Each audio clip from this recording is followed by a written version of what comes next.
नमस्कार दोस्तों, मैं आचार्य वसुधा कपूर आप सभी का हार्दिक अभिनंदन करती हूं आपके अपने YouTube चैनल पर। दोस्तों, आज के वीडियो में मैं आपसे बात करने वाली हूं साप्ताहिक राशिफल के बारे में। कैसा रहेगा 28 मार्च 2022 से लेकर 2 अप्रैल 2022 तक का ये सप्ताह आपके लिए। सबसे पहले जान लेते हैं कौन कौन से विशेष व्रत, पर्व और त्योहार इस सप्ताह में होने वाले हैं। 28 मार्च 2022 को पाप मोचनी एकादशी का पर्व रहेगा। उसके बाद 29 मार्च को प्रदोष का व्रत रखा जाएगा। 30 मार्च को मासिक शिवरात्रि रहेगी तथा 2 अप्रैल से नए संवत्सर की शुरुआत होगी। जी हाँ, 2 अप्रैल से चैत्र मास नवरात्रों का आरंभ होने वाला है, तो ये टाइम पीरियड बहुत अच्छा रहेगा। इसी दिन गुड़ी पड़वा का पर्व भी मनाया जाएगा। अब बात करते हैं ग्रह गोचर के परिवर्तन के बारे में। तो इस सप्ताह में विशेषकर जो राशि परिवर्तन होगा वो होगा शुक्र देव का।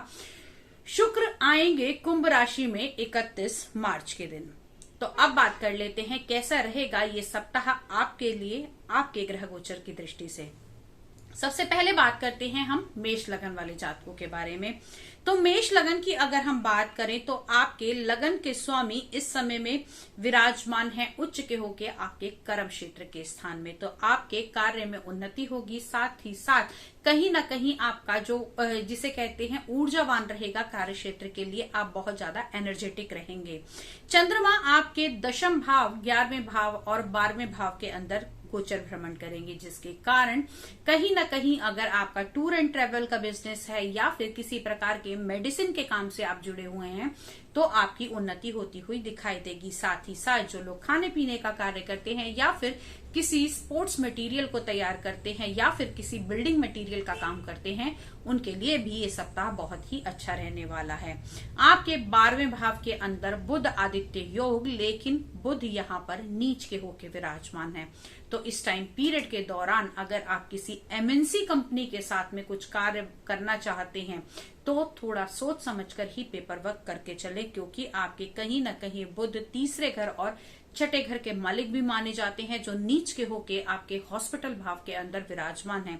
छठे का स्वामी नीच का होकर 12वें भाव के अंदर विराजमान होना, जहां एक तरफ विपरीत राजयोग बनाता है, लेकिन यही नीच का होने के कारण ये इस राजयोग को थोड़ी सी दिक्कतें भी बढ़ाता हुआ दिखाई देगा। अब बात कर लेते हैं आप लोगों के लिए लकी कलर की। तो लकी कलर आप लोगों के लिए रहने वाला है गोल्डन येलो कलर और लकी नंबर रहेगा आप लोगों के लिए नंबर 9।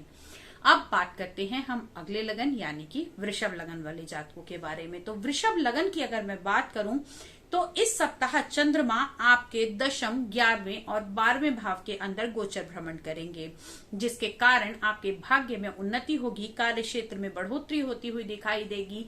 30 तारीख के बाद में जैसे ही शुक्र यानी कि आपके लगन के स्वामी राशि परिवर्तन करेंगे और आएंगे आपके कर्म क्षेत्र के अंदर, तो कहीं ना कहीं आपके कार्य में भी उन्नति होगी। साथ ही साथ जो लोग स्त्रियों से जुड़ा हुआ कोई भी कार्य करते हैं, किसी प्रकार के आभूषण बनाते हैं या फिर किसी मेकअप का कार्य करते हैं या फिर मनोरंजन के कार्य में है, कला के कार्य में लगे हुए हैं, किसी प्रकार का इंटीरियर डेकोरेशन का या खाने पीने का कार्य करते हैं, उनकी भी इस समय में बढ़ोतरी होती हुई दिखाई देगी। आपके पंचम भाव के स्वामी नीच के होके विराजमान है आपके एकादश भाव में। तो अगर आपकी संतान इस समय में कोई बड़ा डिसीजन लेने जा रही है, थोड़ा सा आपको संभल कर चलने की आवश्यकता है। बहुत बड़ा डिसीजन आपको इस टाइम पीरियड के दौरान नहीं लेना है। साथ ही साथ आप लोग अगर किसी शेयर मार्केट से जुड़ा हुआ कार्य करते हैं तो बड़ी डील करते हुए आपको 10 बार सोचने की आवश्यकता है। ओवरऑल टाइम पीरियड आपके लिए अच्छा रहेगा। लकी कलर आपके लिए रहने वाला है बेबी पिंक कलर और लकी नंबर रहेगा नंबर 10 आपके लिए, जिसे नंबर 1 भी कह सकते हैं। अब अगली बात करते हैं हम अगले लगन यानी कि मिथुन लगन वाले जातकों के बारे में। तो मिथुन लगन यानी कि आपके लगन के स्वामी नीच के होकर आपके कर्म भाव में विराजमान हैं। बुध को माना जाता है स्किन का कारक, वाणी का कारक, लेखन का कारक, ज्ञान का कारक और रिसर्च का कारक। और साथ ही साथ आपके तो लगन के स्वामी भी नीच के होकर आपके दशम भाव में विराजमान है। तो कहीं ना कहीं इस समय में आपको हेल्थ से जुड़े हुए इशू हो सकते हैं, जिसका आपके काम पर भी बहुत अधिक असर पड़ सकता है। साथ ही साथ चंद्रमा गोचर भ्रमण करेंगे आपके अष्टम भाव, नवम भाव और एकादश भाव के अंदर। तो आप लोगों की माता की हेल्थ का आपको बहुत अधिक ध्यान रखने की आवश्यकता है। कुटुंब भाव के स्वामी का अष्टम भाव में आ जाना कहीं न कहीं आपके पारिवारिक संबंधों को थोड़ा सा इस समय में खराब कर सकता है। ओवरऑल यदि हम बात करें तो टाइम पीरियड आपके लिए अच्छा रहने वाला है, लेकिन मंगल, शुक्र और चंद्रमा और शनि, 4 चतुर्ग्रही योग आपके अष्टम में बन रहा है। थोड़ा सा आपको अपनी हेल्थ की तरफ से अलर्ट होकर चलने की आवश्यकता है। मंगल उच्च के होकर आपके अष्टम भाव में विराजमान है। मंत्र, तंत्र, आपको चैंटिंग इत्यादि की तरफ लेकर तो अवश्य ही जाएंगे। साथ ही साथ लकी कलर की अगर मैं बात करूं तो आप लोगों के लिए लकी कलर इस टाइम पीरियड के दौरान रहने वाला है ग्रीन कलर। ग्रीन में भी बॉटल ग्रीन कलर अगर आप यूज करेंगे तो आपके लिए अच्छा रहेगा। साथ ही साथ इस टाइम पीरियड के दौरान विशेषकर आपको गणपति की पूजा करनी है, भगवान गणेश को लड्डुओं का भोग लगाना है और आपको इस टाइम पीरियड के दौरान बुद्ध के मंत्रों का अवश्य जाप करना है, जिसके कारण आपकी वाणी से कोई भी नाराज ना हो, आपकी वाणी के कारण आपके काम ना बिगड़े। अगली राशि की बात करते हैं, यानी कि कर्क लगन वाले जातकों के बारे में बात करते हैं। तो कर्क लगन की अगर हम बात करें तो आपके लगन के स्वामी चंद्रमा आपके सप्तम भाव में विराजमान रहेंगे। जीवन साथी का पूर्ण सहयोग रहेगा। डेली इनकम में बढ़ोतरी रहेगी। साथ ही साथ प्रेम संबंध, शादी विवाह के कार्य संपन्न होंगे।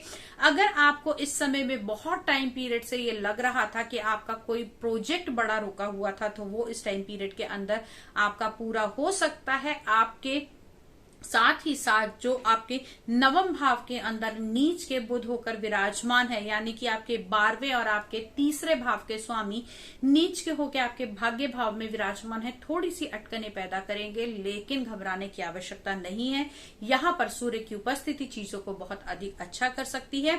साथ ही साथ इस टाइम पीरियड के दौरान अगर आप खाने पीने का अपना बहुत अधिक ध्यान रखेंगे तो आपको पेट से जुड़े हुई अगर कोई प्रॉब्लम है तो उससे निजात मिलती हुई दिखाई देगी। गुरु के मंत्रों का जाप करें। ओम गुरु गुरुवे नमः का जाप कर सकते हैं। साथ ही साथ इस टाइम पीरियड के दौरान अपने जीवन साथी के ऊपर बहुत अधिक गुस्सा मत निकालिएगा, या फिर आपको किसी भी प्रकार का आक्रोश या अपने पार्टनर के साथ में इस टाइम पीरियड के दौरान आपको कोई भी ऐसी बात नहीं करनी है जिसके कारण आपके संबंधों में खटास आए। लकी कलर की अगर हम बात करें तो आप लोगों के लिए व्हाइट कलर बहुत लकी रहने वाला है और लकी नंबर रहेगा आपके लिए नंबर 8। अब बात करते हैं हम सिंह लगन वाले जातकों के बारे में। तो अब सिंह लगन वाले जातकों के लगन के स्वामी इस समय अष्टम में विराजमान है, यानी कि आपके कॉन्फिडेंस लेवल में थोड़ी कमी रहेगी। पिता की हेल्थ इस समय खराब हो सकती है, आपकी अपनी हेल्थ भी खराब हो सकती है। और वाणी के कारक यानी कि आपके स्किन के कारक, वाणी के कारक, आपके बोलने के, आपके लेखन के कारक इस समय नीच के होकर अष्टम में विराजमान है। तो कहीं ना कहीं आपके कॉन्फिडेंस लेवल में कमी आएगी, अपनी बातों को एक्सप्रेस नहीं कर पाएंगे और अपनी वाणी के विकार के कारण आपके कुछ काम इस समय में बिगड़ सकते हैं। आपकी राशि में इस समय काल सर्प दोष बना हुआ है। काल सर्प दोष से बचने के लिए आप भगवान शिव की आराधना करें, ओम नमः शिवाय का जाप करें और आने वाले टाइम पीरियड के अंदर अगर आप चंद्रमा की स्तुति करते हैं तो आपके लिए बहुत ही अच्छा रहने वाला है। अब बात करते हैं आपकी संतान के बारे में। तो आपके संतान के स्वामी इस समय सप्तम भाव में विराजमान है, यानी कि अगर आप इस समय में संतान के बारे में सोच रहे हैं या फिर आप प्लानिंग कर रहे हैं अपनी संतान के लिए, तो टाइम पीरियड आपके लिए अच्छा रहेगा। आपके किए हुए कार्य आपके लिए अच्छे रहेंगे। साथ ही साथ जॉब प्रमोशन भी मिलने की इस समय में संभावनाएं बनी हुई हैं। आपके अगर हम देखें तो इस टाइम पीरियड के दौरान आपके लिए लकी कलर रहेगा रेड मरून कलर और लकी नंबर रहेगा नंबर 9। अगली बात करते हैं हम कन्या लगन वाले जातकों के बारे में। तो कन्या लगन की अगर हम बात करें, आपके लगन के स्वामी नीच के होकर आपके सप्तम भाव के अंदर विराजमान है। कहीं न कहीं आपकी वाणी के कारण आपको आपके जीवन साथी के साथ में कोई ना कोई लड़ाई झगड़ा इत्यादि बन सकता है, क्योंकि जहां आपके लगन के स्वामी वहीं आपके वाणी के स्वामी भी बुध विराजमान है। और कहाँ विराजमान है? सप्तम भाव के अंदर। तो जो भी लड़ाई झगड़ा दिक्कत परेशानी होगी वो आपके लाइफ पार्टनर के, आपके पार्टनर के साथ में बनने की संभावनाएं इस टाइम पीरियड के अंदर बनी हुई है। चतुर्ग्रही योग आपके पंचम भाव के अंदर विराजमान है। शुक्र, चंद्रमा, मंगल और इस समय में शनि भी विराजमान है। जिन लोगों के इस समय में संतान का योग बना हुआ है या संतान होने वाली है, अगर वो इस टाइम पीरियड के दौरान होगी तो काफी प्रतापी होती हुई दिखाई देगी। साथ ही साथ आप लोगों के कार्य क्षेत्र की दृष्टि से भी यदि देखा जाए तो आपके कर्म के स्वामी इस समय सप्तम में तो विराजमान है, लेकिन कहीं ना कहीं नीच होकर विराजमान है। तो इस समय में अपने काम के लिए कोई भी बड़ा डिसीजन ना ले, खास करके वो लोग जो किसी प्रकार के मनोरंजन के, कंप्यूटेशन के, कपड़े के व्यापारी हैं, या फिर किसी प्रकार का आप कैलकुलेशन का जैसे सीए का वर्क करते हैं या किसी भी प्रकार के ऐसे कार्य से जुड़े हुए हैं, तो कोई भी बड़ा डिसीजन इस समय में ना ले। जैसे ही बुध का राशि परिवर्तन होगा उसके बाद में अगर कोई डिसीजन लेंगे तो आपके लिए बेनिफिशियल रहेगा। अगली बात करते हैं हम लोग अगले लगन यानी कि तुला लगन वाले जातकों के बारे में। तो तुला लगन की अगर हम बात करें तो आपके लगन के स्वामी इस समय चतुर्थ भाव के अंदर विराजमान हैं।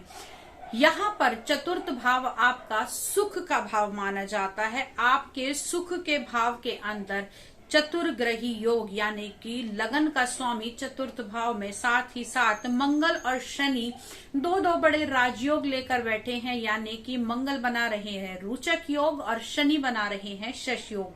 तो अगर आपको इस टाइम पीरियड के दौरान आपको कोई मकान लेना था, पुराने मकान में कंस्ट्रक्शन करानी थी, भूमि का योग, या फिर मैं कहूं कि इस टाइम पीरियड के दौरान आप कोई वाहन भी खरीदना चाहते हैं, तो आपकी ये इच्छा पूरी होती हुई आपको दिखाई देगी। कर्म की दृष्टि से भी टाइम पीरियड आपके लिए बिल्कुल एप्रोप्रिएट रहने वाला है। कार्य क्षेत्र में उन्नति होगी। साथ ही साथ यहाँ पर गुरु का पंचम भाव के अंदर विराजमान होना कहीं ना कहीं आपके लिए लाभकारी रहेगा, क्योंकि गुरु यहाँ से बैठकर सीधे दृष्टि देंगे आपके लगन को, आपके नवम भाव को और आपके इच्छा पूर्ति यानी कि आपके 11वें भाव को। तो ये टाइम पीरियड आपके लिए एप्रोप्रिएट रहने वाला है। कलर लकी रहेगा आप लोगों के लिए बेबी पिंक कलर, और लकी नंबर रहेगा नंबर 3 फॉर यू।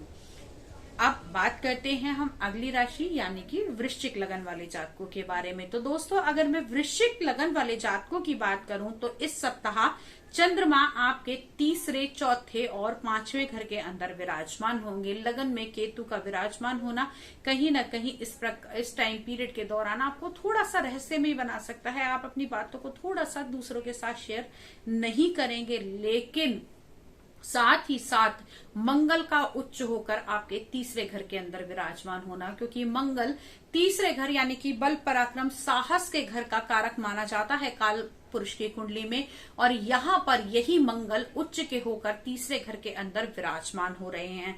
तो होगा क्या, आपके अंदर आक्रोश बहुत अधिक बढ़ा देंगे, ऊर्जा अधिक बढ़ा देंगे। साथ ही साथ बिना बात के पंगे आप दूसरे लोगों के साथ इस टाइम पीरियड के दौरान ले सकते हैं, और ये लड़ाई झगड़े भी आप किसके साथ करेंगे, दोस्तों, मित्रों और संबंधियों के साथ में करेंगे, क्योंकि कहीं ना कहीं राहु भी मंगल पर दृष्टि डाल रहा है। अगर आपकी संगत खराब है तो इस समय में आपको बहुत ही सोच समझकर चलने की आवश्यकता है। पंचम भाव के अंदर बुध आदित्य राजयोग, लेकिन ये राजयोग तो बन रहा है लेकिन बुध इस समय नीच के होकर विराजमान है। तो कहीं ना कहीं अगर आपकी संतान को स्टडी के लिए या फिर जॉब के लिए कोई बड़ा डिसीजन लेना चाहती है तो इस टाइम पीरियड के दौरान थोड़ा सा रुक जाए। रुक कर अगर निर्णय लेगी तो उसके लिए बहुत ही लाभकारी रहेगा। लकी कलर आप लोगों के लिए रहेगा व्हाइट कलर और लकी नंबर रहेगा नंबर 8।